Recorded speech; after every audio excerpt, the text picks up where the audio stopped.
প্রথমেই দেখে নেব আজকের সংবাদ শিরোনাম। কংগ্রেস থেকে তৃণমূলে, তৃণমূল থেকে আবার কংগ্রেসে, ফের তৃণমূলে, এবার যোগ বিজেপিতে। চেনেন এই প্রাক্তন বিধায়ককে? খোলার কয়েক ঘন্টাতেই রণক্ষেত্র হরমুজ প্রণালী, জাহাজ লক্ষ্য করে গুলিবর্ষণ ইরানের, সমুদ্র পথে মহাপ্রলয়। ধর্ষণে অভিযুক্তের সাথে পুলিশের বার্থডে পার্টি, মাঝ রাস্তায় ট্রাফিক আটকে কেক কাটিং, ভাইরাল ভিডিও। আবার বোমা ফেলবো, ইরানকে নতুন হুঁশিয়ারি যুদ্ধবাজ ট্রাম্পে।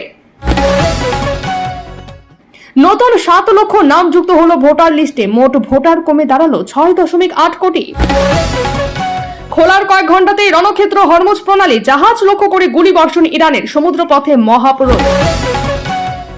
পারমাণবিক চুক্তি না হলে ইরানের উপর ফের ভয়াবহ হামলার হুঁশিয়ারি ট্রাম্পে। ক্ষমতা এলে সব সাংবাদিকদের 5,000 টাকা দেবে বিজেপি, বিরাট ঘোষণা শ্রমিকের। কাজ থেকে ফিরে মায়ের রক্তাক্ত দেহ দেখে হতবাক পুত্র, স্ত্রীকে কুপিয়ে খুনের অভিযোগে পাথর প্রতিমায় গ্রেফতার স্বামী। হরমুজ প্রণালীতে ভারতীয় জাহাজে বৃষ্টির মতো গুলি, মাঝ সমুদ্রে রণক্ষেত্র, কড়া অ্যাকশনে মোদী সরকার। এবারে আসছে বিস্তারিত খবরে।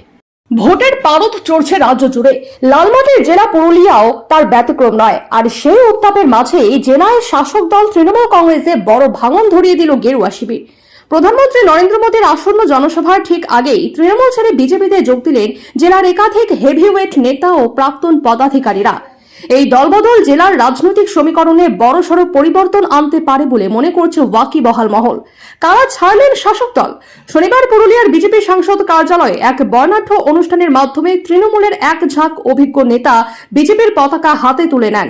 এই তালিকায় রয়েছেন হলধর মাহাতো, পুরুলিয়া জেলা পরিষদের প্রাক্তন কর্মাধ্যক্ষ; অমর মাহাতো, রঘুনাথপুর ব্লকের প্রাক্তন তৃণমূল ব্লক সভাপতি; নৃপতি রাজওয়ার, তৃণমূল কংগ্রেসের প্রাক্তন বিদ্যুৎ পর্ষদ ইউনিয়নের সহ সম্পাদক; রাজেশ মাহাতো, তৃণমূলের সক্রিয় নেতা; পুরুলিয়া লোকসভা কেন্দ্রের বিজেপি প্রার্থী তথা সাংসদ জ্যোতির্ময় সিং মাহাতো এবং জেলা বিজেপি সভাপতি শঙ্কর মাহাতো নবাগতদের হাতে দলীয় পতাকা তুলে দিয়ে তাদের স্বাগত জানান। বিস্ফোরক হলধর মাহাতো বিজেপিতে যোগ দেওয়ার পর শাসক দলের বিরুদ্ধে তীব্র ক্ষোভ উগরে দেন দলত্যাগী নেতারা। জেলা পরিষদের প্রাক্তন কর্মাধ্যক্ষ হলধর মাহাতো সরাসরি আক্রমণ শানিয়ে বলেন, তৃণমূল কংগ্রেস আর এখন রাজনৈতিক দল নেই, এটি একটি কোম্পানিতে পরিণত হয়েছে, যেখানে কাজ করা কর্মীদের কোনো সম্মান বা গুরুত্ব নেই। সাধারণ মানুষের স্বার্থে কাজ করতে গেলে এই দল থেকে তা সম্ভব নয়। একই সুর শোনা গিয়েছে অমর মাহাতো এবং নৃপতি রাজওয়ারের গলায়। তাদের দাবি, দলের অভ্যন্তরীণ সাংগঠনিক কাঠামো ভেঙে পড়েছে এবং পুরনো কর্মীদের তুলনায় অন্য স্বার্থকে বেশি প্রাধান্য দেওয়া হচ্ছে। দীর্ঘদিনের অভিমান ও বঞ্চনা থেকেই তারা রাম শিবিরের নাম লিখিয়েছেন বলে জানান সাংসদ জ্যোতির্ময় সিং মাহাতোর পাল্টা তোপ।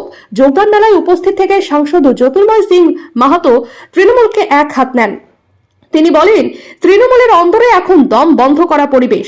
কোনো ভালো এবং সৎ মানুষ বর্তমানে ওই দলে থাকতে পারছেন না। তারা বুঝতে পারছেন যে পশ্চিমবঙ্গে পরিবর্তনের হাওয়া বইছে। যারা রাজ্যের উন্নতি চান এবং মানুষের সেবা করতে চান, তারা সবাই একে একে বিজেপির ছত্রছায়ায় চলে এসেছেন। তিনি আরো দাবি করেন, প্রধানমন্ত্রীর জনসভার আগে এই যোগদান প্রমাণ করছে যে পুরুলিয়ার মানুষ আর তৃণমূলের ওপর ভরসা রাখছেন না। মোদীর উন্নয়নের জোয়ারে এবার জেলা থেকে তৃণমূল ধুয়ে মুছে যাবে বলেও তিনি হুঁশিয়ারি দেন। ভোটার লিস্টে যুক্ত হলো আরো নতুন নাম, জানিয়ে দিল নির্বাচন কমিশন। ভোটার তালিকায় সম্প্রতি প্রায় 5 লক্ষ নতুন নাম যুক্ত হয়েছে বলে খবর আসছে। 2026-এর তথ্য বলছে প্রায় 7 লক্ষ ভোটার ফর্ম 6 জমা দিয়ে তালিকায় নাম তুলেছেন। অন্যদিকে বর্তমান ভোটার তালিকার হিসেব অনুযায়ী পুরুষদের তুলনায় মহিলা ভোটারের সংখ্যা বেশ অনেকটাই কমে গেছে। এমনকি খসড়া তালিকাতেও সেটাই ছিল। কমিশন ইতিমধ্যেই জানিয়ে দিয়েছে, বিধানসভা ভোটকে কেন্দ্র করে মোট ভোটার সংখ্যা এই মুহূর্তে গিয়ে দাঁড়িয়েছে 6,82,51,008 জন। ট্রাইব্যুনালের বিচারপতিদের তরফে নিষ্পত্তির পরে এই সংখ্যাটা সামান্য বৃদ্ধি পেতে পারে বলে সূত্রের খবর। উল্লেখ্য, গত 9 এপ্রিল দ্বিতীয় দফার ভোটের মনোনয়ন জমা দেওয়ার শেষ দিন ছিল। ওই দিন পর্যন্ত নতুন ভোটার হয়েছেন মোট 6,96,824 জন। প্রথম দফায় ভোটার বেড়ে হয়েছে 3,22,017 জন এবং 3,87,747 নতুন ভোটার সংখ্যা বৃদ্ধি পেয়েছে দ্বিতীয় দফায়। তবে বিবেচনাধীনরা এই সংখ্যার মধ্যে নেই। নির্বাচন কমিশন সূত্রে জানা যাচ্ছে, গত 28 ফেব্রুয়ারি চূড়ান্ত ভোটার তালিকা প্রকাশ করা হয়। সেই দিন 1,88,207 জন নতুন ভোটার এই তালিকায় যুক্ত হন।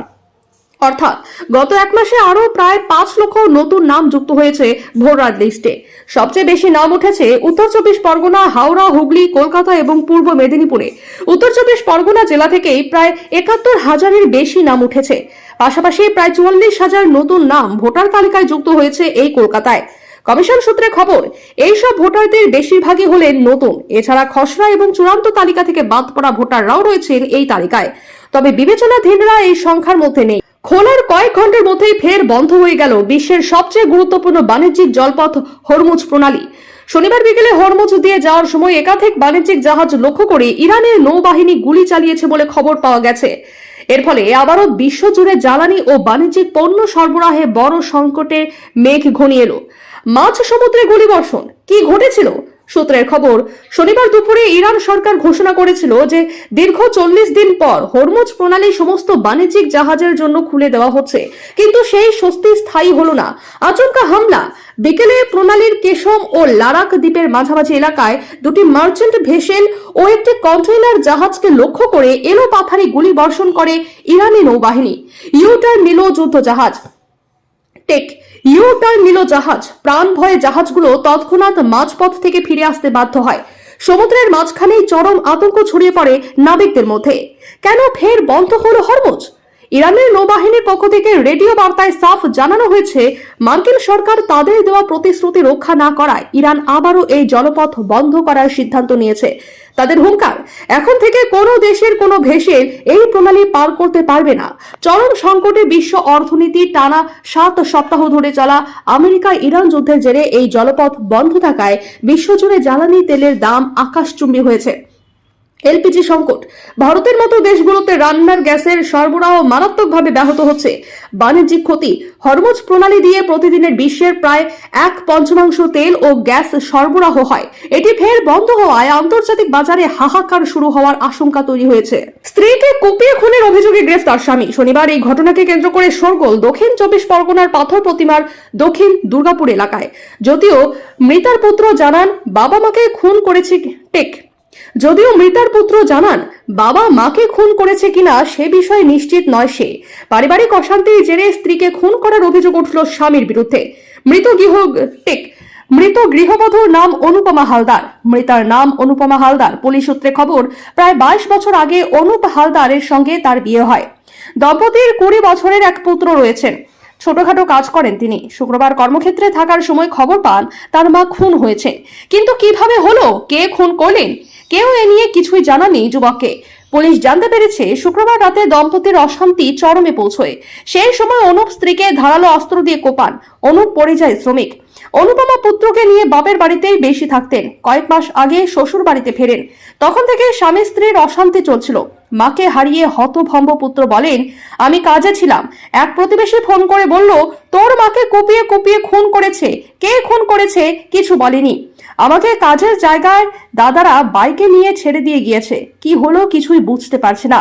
এমন একটি ঘটনাকে কেন্দ্র করে স্বাভাবিকভাবেই আতঙ্কিত এলাকাবাসী। পুলিশ মহিলার দেহ উদ্ধার করে ময়না তদন্তের জন্য পাঠিয়েছে।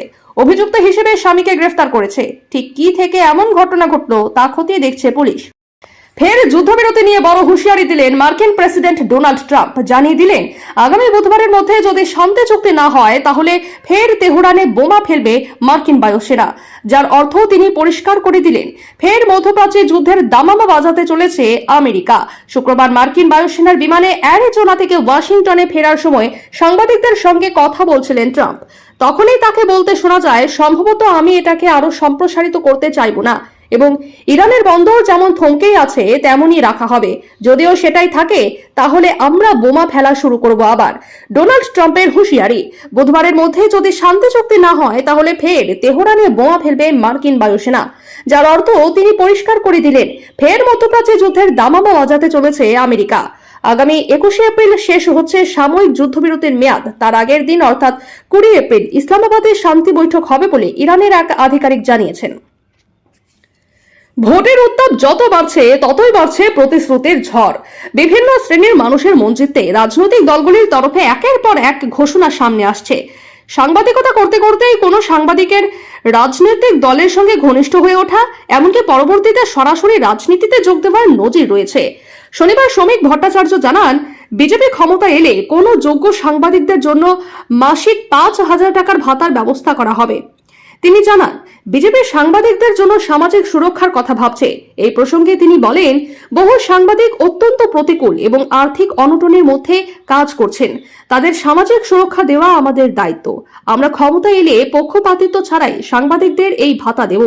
এর আগে সাংবাদিকদের আর্থিক সুরক্ষা ও সামাজিক নিরাপত্তার জন্য উত্তরপ্রদেশের লখনৌতে প্রবীণ সাংবাদিকদের সরাসরি আবাসনের ব্যবস্থা ছিল।